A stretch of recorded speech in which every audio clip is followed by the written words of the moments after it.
क्योंकि एमडी है वो मेरे साथ अब जुड़ रहे हैं, उनसे ज़रा करते हैं बातचीत।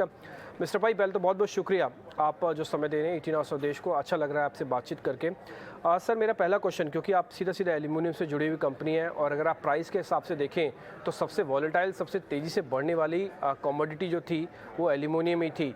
मैं आपसे ये पता करना चाहता हूँ, 30% का कूल ऑफ हो चुका है, अब आगे आप सीरीज़ को कैसे देखते हैं? आगे एल्यूमिनियम के दाम कैसे रहेंगे?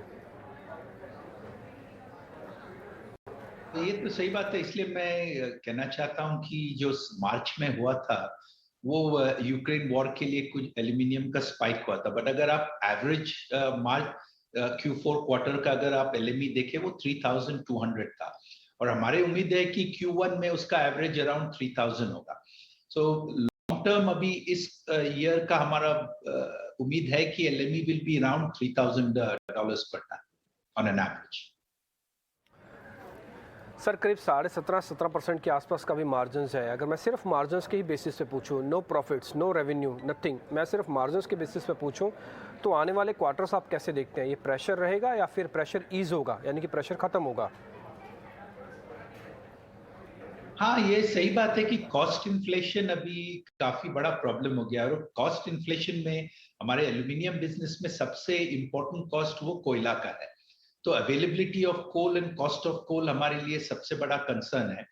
और हाँ, ये भी सही बात है कि Q1 टू Q4, Q1 के कॉस्ट अब और अबाउट मिड टीन्स में कॉस्ट इन्फ्लेशन होगा और ये मार्जिन पे असर पड़ेगा। मार्जिन स्ट्रांग होंगे but they will not be as strong as Q4। Mister Pai, एक चीज़ आपसे और पता करनी है, जब इस तरह के प्राइस डिस्कशन होती हैं, ऊपर नीचे एकदम से तेज़ी से होता है, तो कहीं डिमांड पे कोई डेंट या कोई डिमांड पे कोई फ़र्क आपको दिखता है अक्रॉस द सेक्टर्स जिसको आप माल सप्लाई करते थे, एल्यूमिनियम सप्लाई करते थे, कहीं पे कोई डिमांड का फ़र्क है सर? तो मैं यही बोलूंगा कि जब एल्यूमिनियम 3500 था या अभी जो 2800 है, एल्यूमिनियम डिमांड अभी भी काफी स्ट्रांग है। अगर आप देखिए कैन जो पैकेजिंग सेक्टर है, स्पेशलिटीज जो इंडस्ट्रियल बिल्डिंग सेक्टर है, एरोस्पेस जो अभी फिर वापस प्लेन्स के सप्लाई फिर शुरू हो गया है, ये तीनों सेक्टर में डिमांड काफी स्ट्रांग है। सिर्फ ऑटो सेक्टर पे डिमांड अभी तक वापस नहीं आया है क्योंकि वहां वो सेमीकंडक्टर चिप शॉर्टेज की प्रॉब्लम अभी भी चल रही है। सर, टिपिकली आपकी जो कंपनी है वो कैपिटल बेस्ड है, कैपिटल इंसेंटिव जिसको हम कहते हैं, और जितना मैं बुक से पढ़ पा रहा हूँ तो शायद 39,000 करोड़ का आपने डेट का रिड्यूस करके डेट को, यानी कि कर्ज को कम करके इतने पे ले आए हैं। सर, मैं जानना चाहता हूँ ये ट्रेंड आगे भी कंटिन्यू रहेगा, और अगर है तो ये कितना होगा, कैसे कम करेंगे आप? डेट लेवल्स तो हम लोग ने बोला है कि net debt to EBITDA Novelis में अराउंड 2.5 और इंडिया में बिलो 2 हमारा लॉन्ग टर्म टारगेट है।